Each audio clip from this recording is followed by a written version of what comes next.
મિત્રો આજે આપણે ગુજરાત પોલીસ ભરતી 2024-25ની અંદર ભરતી પ્રક્રિયાની અંદર અંદાજિત સમયપત્રક જે જાહેર કરવામાં આવ્યો છે તે જોઈશું. તો વિદ્યાર્થી મિત્રો, જાહેરાત થઈ હતી 13/3/2024ના રોજ. બીજું છે ઓનલાઈન અરજીઓ સ્વીકારવા માટેનો સમયગાળો હતો 4/4/2024 30/4/2024 સુધી.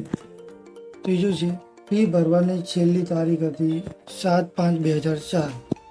હવે ચોથું છે ધોરણ 12 પાસ અને ગ્રેજ્યુએટના બાકી રહેલ ઉમેદવારો માટે ઓનલાઈન અરજીઓ સ્વીકારવાની કામગીરી ઓગસ્ટ અને સપ્ટેમ્બર 2024ની અંદર શરૂ થશે, જેની આપણે હસમુખભાઈ પટેલ સાહેબે જાહેરાત કરી દીધી છે. ટૂંક સમયની અંદર હવે ફોર્મ ભરવાનું શરૂ થઈ જશે.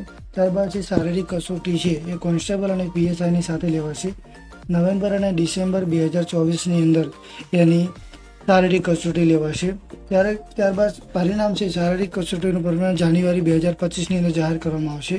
બિન હથિયારી પીએસઆઈની લેખિત પરીક્ષાની વાત કરવામાં આવે બરાબર તો જાન્યુઆરી અને ફેબ્રુઆરી 2024-25ની અંદર લેવામાં આવશે.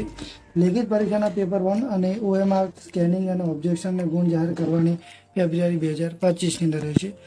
લેખિત પરીક્ષાનું પેપર 1 ચેકિંગ ફેબ્રુઆરી 2025ની અંદર. લેખિત પરીક્ષાના પેપર 1નું પરિણામ માર્ચ 2025ની અંદર આવશે. લેખિત પરીક્ષાના પેપર 2 અને સબ્જેક્ટિવ ચકાસણી કામગીરી માર્ચથી જુલાઈ 2025ના રોજ ચાલુ થશે.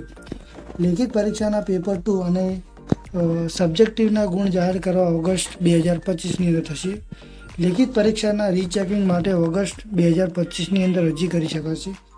લેખિત પરીક્ષાનું પરિણામ આવશે ઓગસ્ટ 2025ની અંદર. દસ્તાવેજ ચકાસણી થશે સપ્ટેમ્બર 2025ની અંદર. હંગામી પરિણામ જાહેર કરવામાં આવશે સપ્ટેમ્બર 2025ની અંદર અને વાંધાઓ મંગાવવા માટે સપ્ટેમ્બર 2025ની અંદર જાહેર કરવામાં આવશે.